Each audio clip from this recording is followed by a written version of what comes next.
Three, two, one, roll the footage.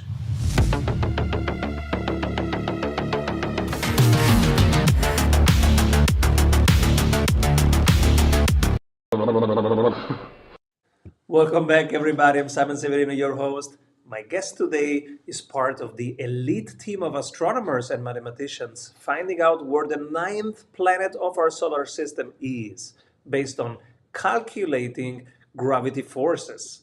That is how Pluto was found, by calculating. And they are calculating where the ninth planet of the solar system is right now. Forbes calls him the next physics rock star. He's also a professor at California Institute of Technology, and he's an entrepreneur. Welcome, everybody, Konstantin Batygin. Hey, Simon. Thanks for having me. It's great to be here. So cool to have you here. We will talk why you are moving to planet 9 after you calculate where it is, then what the hmm natural language generation is, and how AI is changing our life. So let's start with planet 9. Well, let's do it. Did you calculate it already where it is? So, look, to give a short answer, right? You're about to send me on a 45-minute colloquium of the mathematical formulation. But to give the short answer, we can calculate its orbit, we can calculate its mass with pretty good precision. But we can't figure out where it is on its orbit. That's not really because there's something wrong with us in this sense. It's because the fundamental gravitational mode through which Planet 9 shapes the patterns that we see in the small body of the solar system only reacts to its overall shape of the orbit, to its overall mass. It does not care where it is on the orbit itself. So it's something that's basically impossible to calculate with the data that we have in hand. So if anybody's thinking, what are the 8 planets? We start from the sun. We have Mercury, Venus, Earth, Mars, Jupiter, Saturn, Uranus, Neptune, and then planet number 9. And you want to live there. Why? The look, the rent's getting kind of expensive on Earth, right? I'm always looking for new, new opportunities, right? Like, flights are getting expensive, inflation is up, right? All of these things are not problems on Planet Nine. But of course, jokes aside, of course, Planet Nine is like, the temperature is probably something on the order of 40 Kelvin, right? Which is, something like minus 230 Celsius. So it's a little chilly, it's a little on the cooler side. I wouldn't survive 10 minutes as an Italian there. And you are also a musician and an entrepreneur and a professor. How do you keep sane with all these creative endeavors? Well, I guess the answer is I don't. I keep insane all the time. But yeah, I think that there's a big overlap between the scientific pursuit, the entrepreneurial pursuit, and the artistic pursuit, right?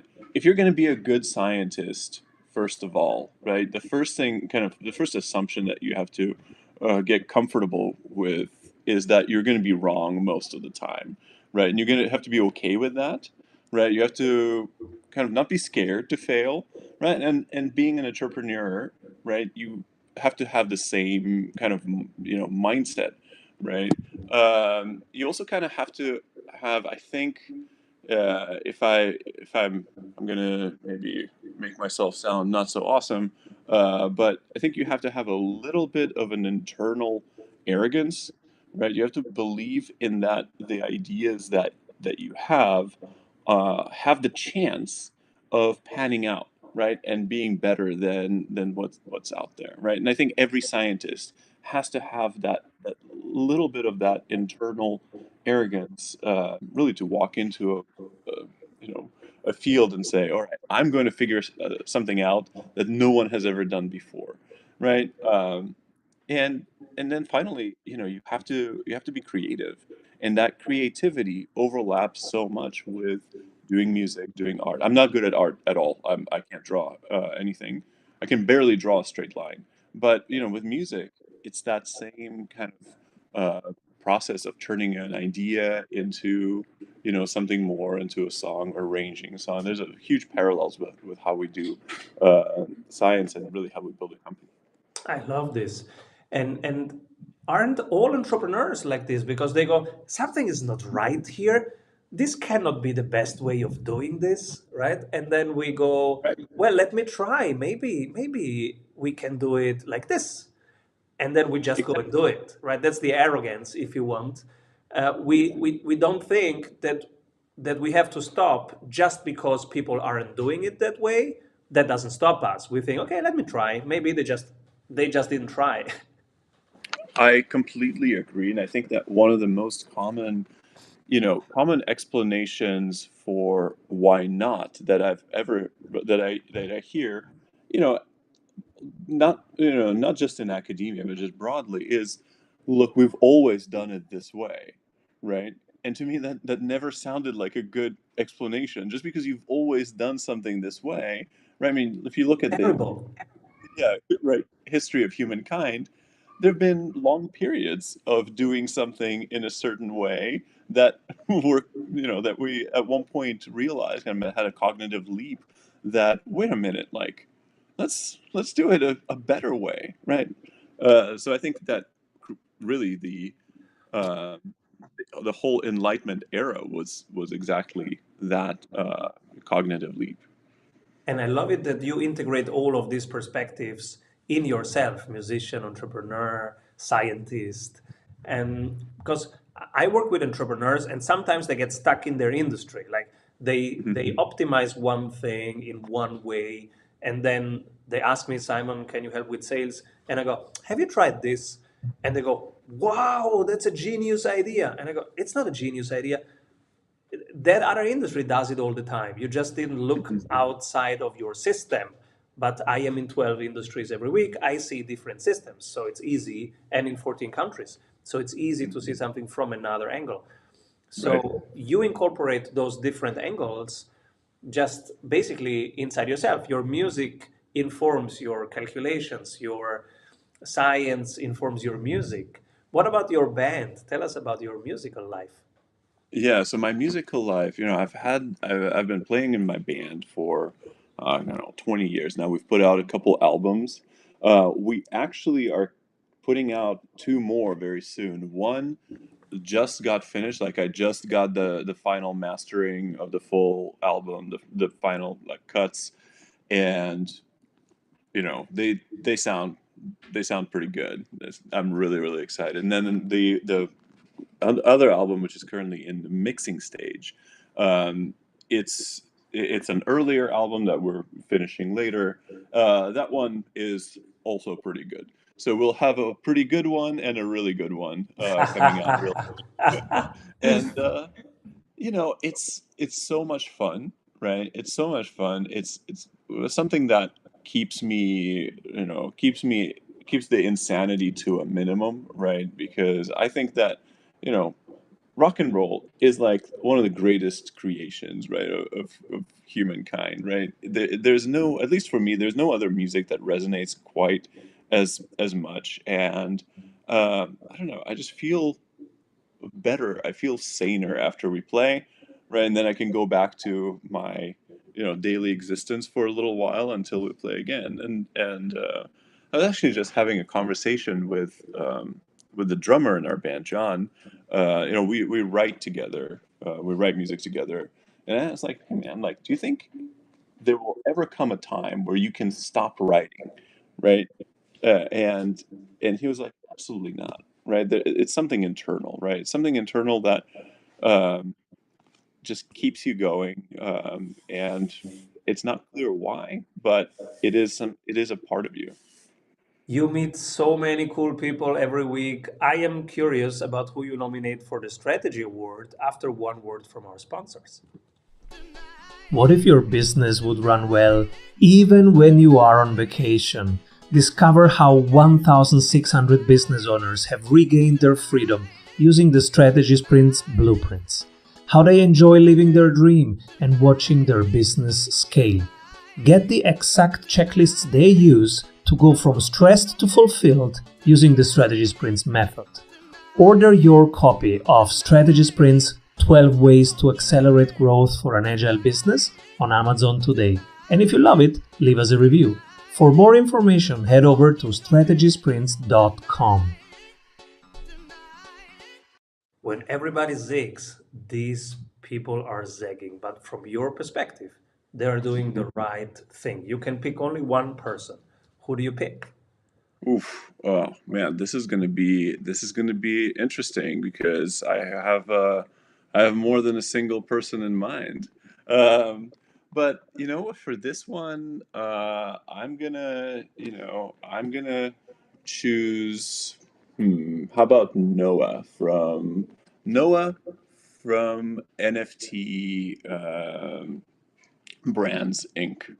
Okay, so NFT Brands is a company that just started very recently, and their CEO Noah Lowell is an interesting guy, and he has created a company which kind of uh, takes that the whole NFT ecosystem and does the obvious thing, right? Which is, Simon, if you come in, you want some NFTs made for you, they will make them for you, and you know, kind of skip over the technical steps, right? And I think that this is such a uh, obvious thing to to do while as that kind of NFT ecosystem goes more complex in terms of technical, right? It's real clever. So I nominate Noah. Thank you. And what is natural language generation and why do we need that?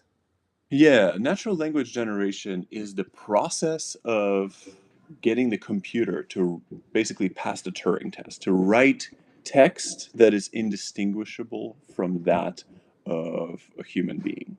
Um, Now, there's many kinds of natural language generation. There are many algorithms to do this, but I'm really excited about this whole field right now, okay? Because I've had an interest in viewing how the computer's ability to speak evolves. And what I have seen is that over the last really 5 years, it's it's like going from a bicycle to a spaceship, right? The advent of these large, what are called transformer models over the last few years is really completely changing the game, changing the ability of computers to write language, and it's a huge revolution, right? Language, I think, is one of the greatest. It'll be one of the greatest industries in the coming decade. I really believe it, right? Because language is so central to our entire society, right? I mean, it's not just the fact that you and I are understanding one another right now, right? It's the fact that society operates in a mode where we trade documents, right, that are not always exciting to read, but they have to be there. Think about all the legal briefs, all of the like instructions, just everything comes in document form. So getting an AI boost to help with that, to kind of like reshape that document ecosystem is going to be huge. And what are specific applications that you can share with our audience that you see either working or soon working?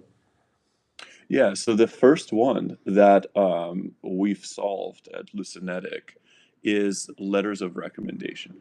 This sounds weird because, like, when I tell people about letters of recommendation that are outside of academia, they're like, huh? Isn't that like from 45 BC where people used to do that, right? But the fact is, letters of recommendation have grown into approximately a $6 billion market.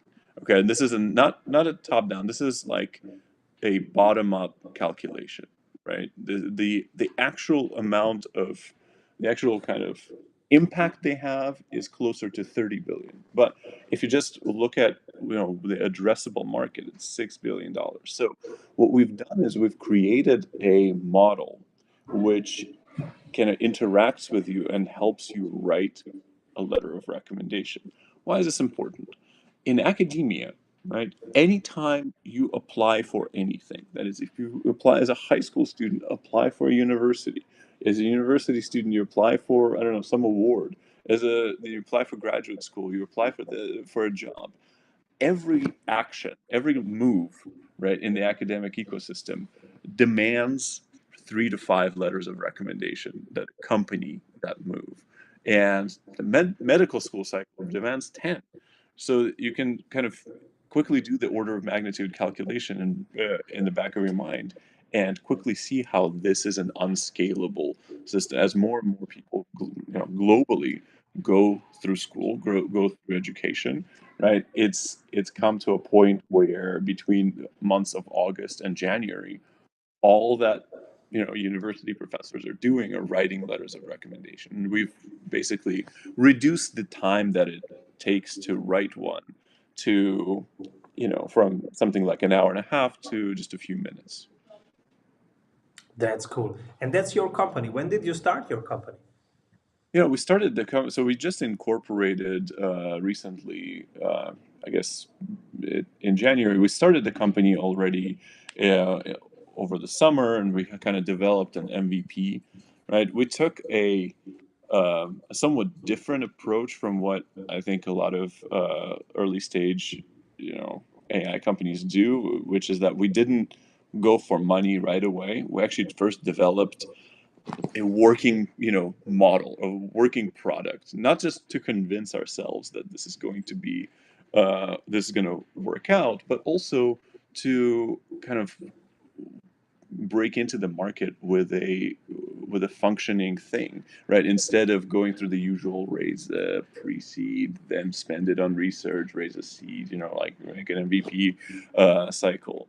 So we are kind of nearing our launch window, right? So we're launching the whole thing in this summer, and it's been really, really exciting because it's a little different from astrophysics, but it's also really cool, right? And it's been a great time, and I've been you know kind of really excited to also work with the people that we've had come on board. I mean, we had our co-founders uh, have been lifelong friends of mine, but also the other people that have joined, the group that has joined the company are all really, really fantastic. So it's been great.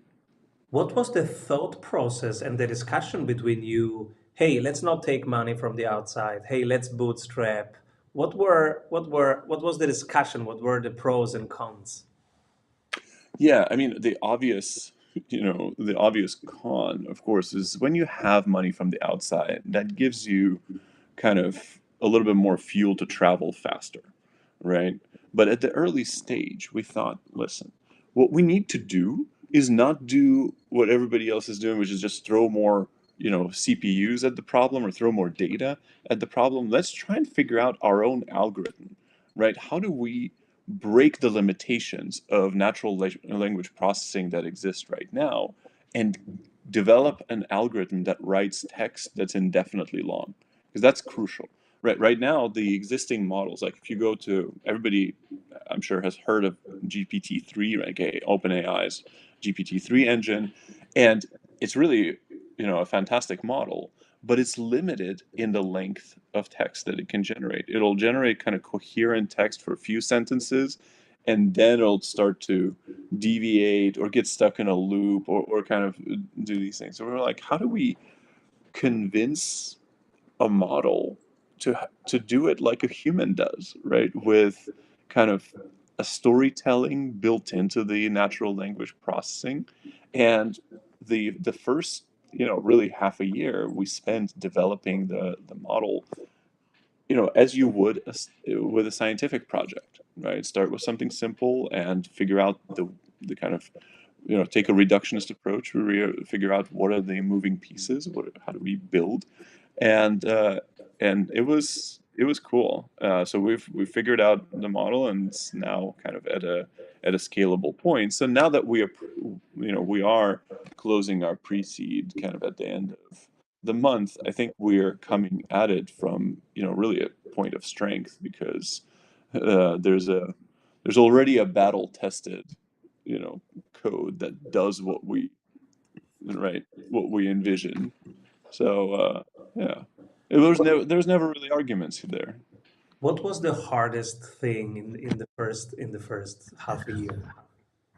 You know, I would say it's just like it's not easy building a company, right? Generically, right? And I think for me there was really uh, nothing too hard. All the hardship fell on the CEO, right? On Olga, my wife, right? So she is really driving this project. Me and Greg and our other co-founder and other crew are kind of more on the technical side, but um, it's figuring out a how to run a business from scratch, and b uh, really it's just the physical exhaustion, right, of having you know a, a million things happening all at once, and kind of keeping up on them.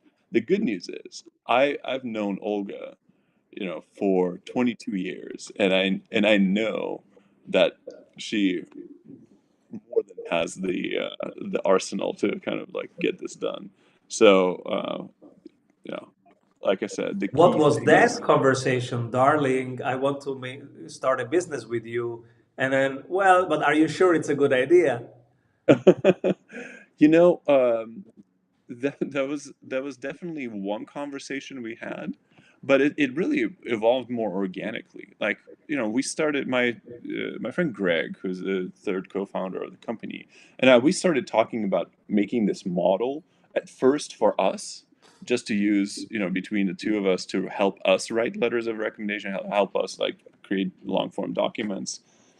But also we were like, when we realized that there's kind of economic potential there, we also simultaneously realized that uh, neither one of us, being kind of more on the technical side, is the right person to lead this company. And it was actually Greg who brought this up. Greg's like, look, why don't we tear Olga away from her job and see if she'd be interested. So and Olga was like, at first, she was like, okay, this all sounds extraordinary in theory, but can you show me a working, can you show me how it works, right? And Olga is also amazing in that, she was a microbiologist originally. So her background is not in artificial intelligence, but she's really smart, and she just kind of was able to very quickly figure out how it works.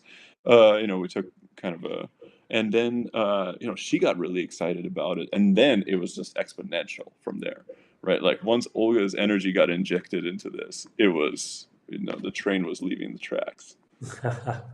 What are you excited about looking forward? Where do you see your business in 3 years? I'm actually really excited about the upcoming pivots that we're gonna do, because or not so much pivots, but branching out, because I think we've figured out how to do academia at this point, right? We know the kind of products we'll be building looking forward.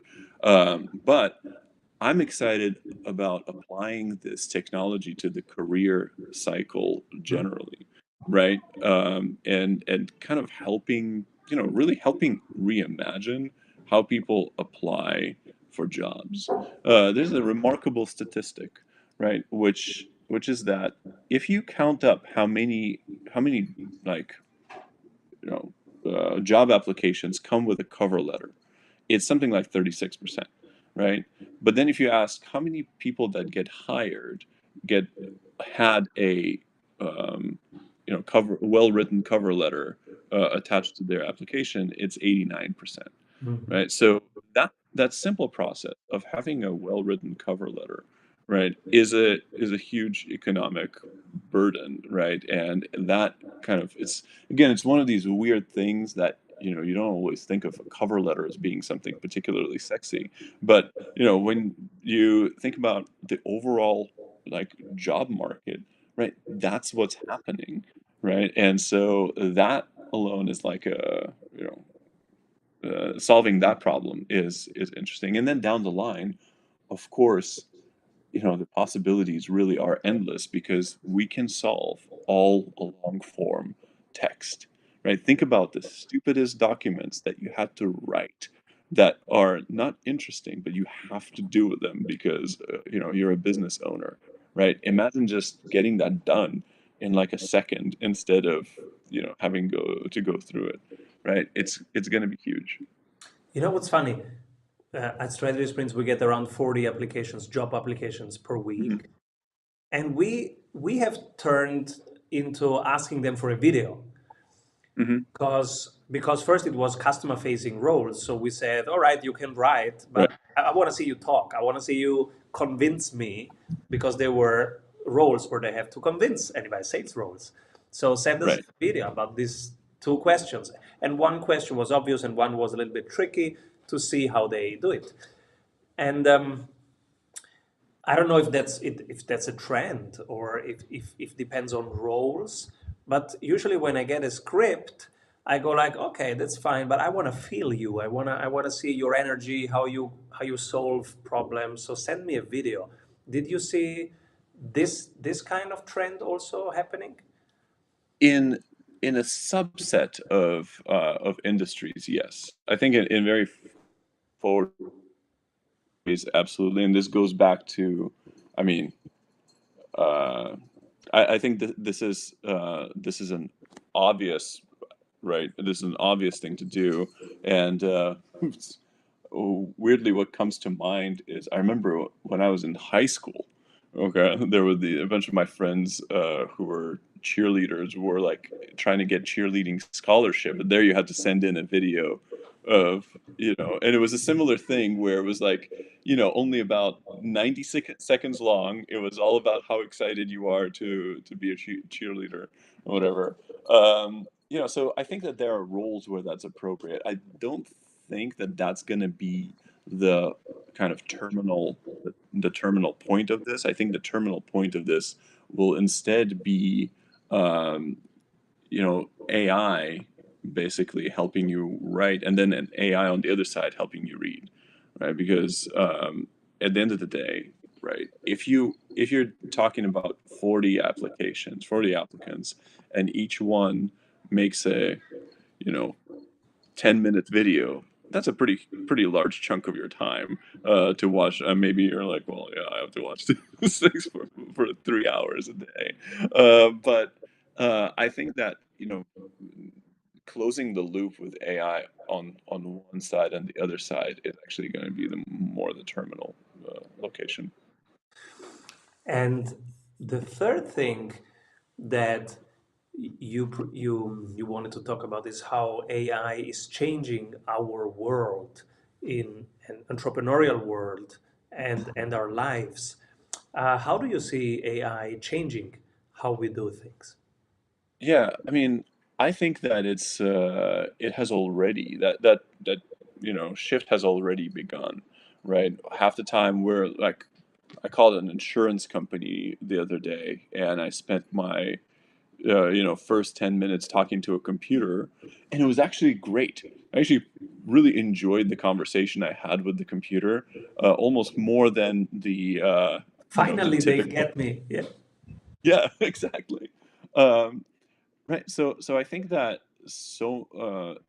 and artificial intelligence I mean, first of all, it already has made an impact, but it will continue to sort of, creep into jobs that are menial, right? That are not that are kind of ripe for disruption.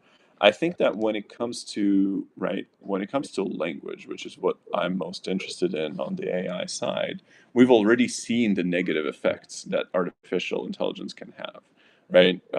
You can easily, right? You don't have to like even read the news. You just have to be alive to know that social media and kind of disinformation campaigns have had that negative impact on our society. It's unequivocal, and outsourcing that to um, artificial intelligence, which never gets writer's block, never gets tired, right?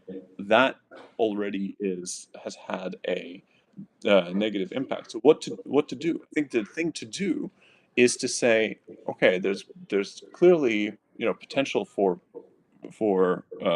evil here, but how do we just like thinking about I don't know, thermonuclear weapons, right? How do we turn that idea into instead doing fusion and, generating energy in completely peaceful applications? So how do we, take this train that's leaving the station and steer it into an ethical direction, right? How do we make sure that and the text that uh, artificial intelligence comes up with is sensible, ethical, and not used for bad? That's going to be the challenge of this decade. What about AI in social media?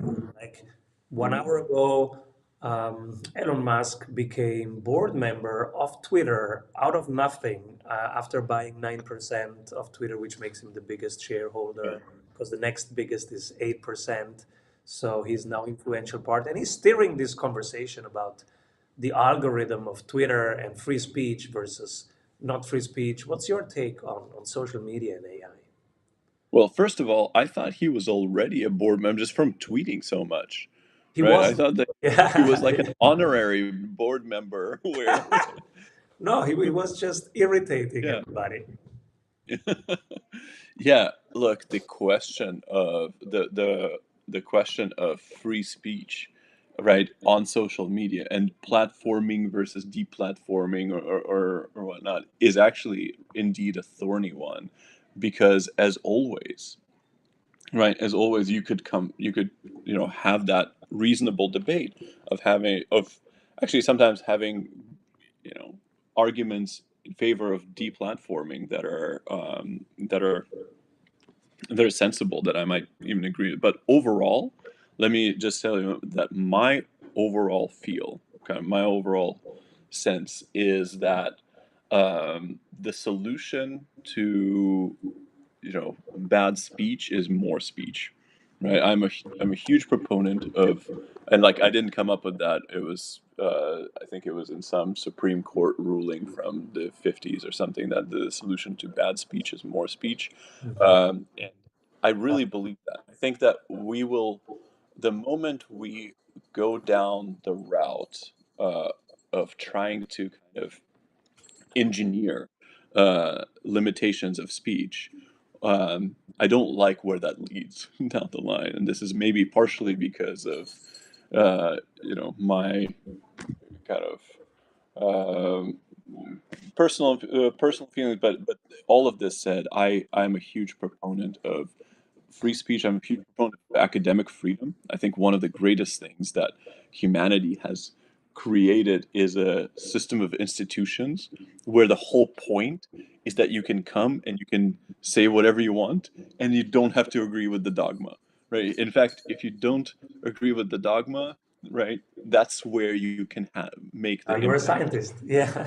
I mean, yeah, it's a completely non-intuitive thing, right? If you imagine, like, being in, I don't know, the 12th century, like being the church in the 12th century, and someone coming to them and they'll say, we'll have special different kinds of churches which are just dedicated to the pursuit of truth, and there you're going to walk in and you're going to disagree with the pope, and that's going to be the whole point, right? It sounds insane.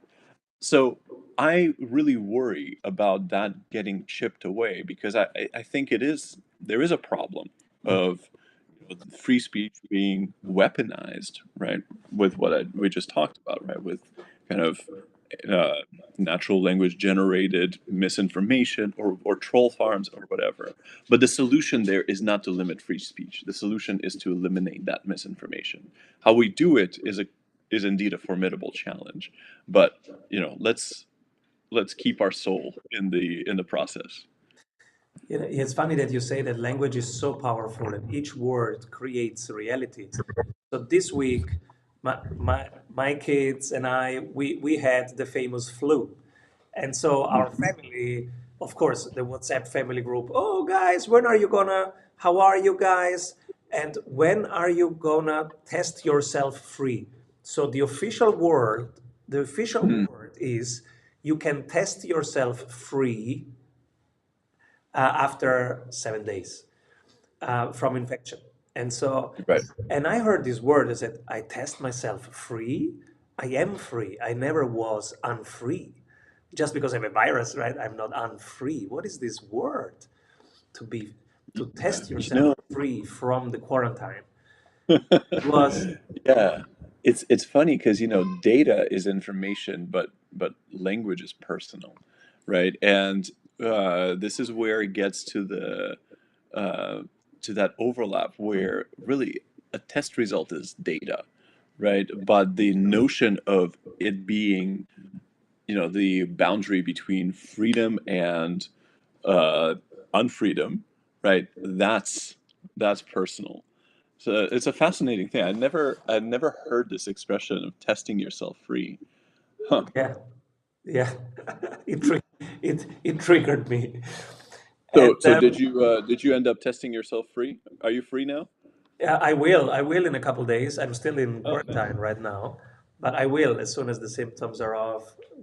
We obviously are testing every day, but at some point, one of the tests is the official end of quarantine test, and Mm. the word they are using is you test yourself free, which is an interesting choice of words.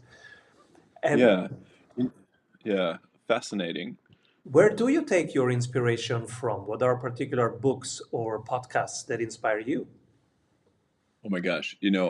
I I have recently gotten back into reading just like sci-fi at a rate of kind of a book every week or so. And so, sci-fi oftentimes, like, the Venn diagram overlap between sci-fi and actual science is like zero, right? But I still enjoy it. So I'll tell you what, the most recent couple books that I've read that I've really enjoyed is Sync. One is called Sync. It's by Steven Strawgatz. It's it's not so much sci-fi. It's like a book on quantitative biology and kind of the emergence of synchronization and oscillators and biological systems and chemical reactions. I don't know very much about that stuff, but it was extraordinarily well written, right? Really, really fascinating stuff. Can And would we you know, understand it? We oh not yeah, normal people if we read it? oh yeah, totally, Cool. totally. No, Strongatz has the remarkable ability to take concepts that are fundamentally mathematical, right, and explain them in a way where it's just intuitive, right? So there's no equations in the book, but it's really fascinating. The other one that is a classic that I just finished reading is a book called Chaos by James Glick.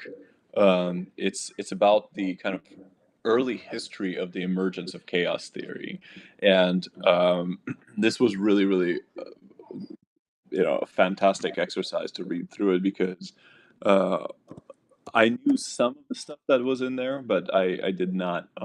There's definitely uh, kind of twists and turns that I didn't that I completely was not aware of. So I recommend that one too. And I just started reading Dune, Dune. because Wow. yeah, yeah. I haven't seen the movie, so don't Ooh. tell me about anything that happens in there. But Dune is so far so good.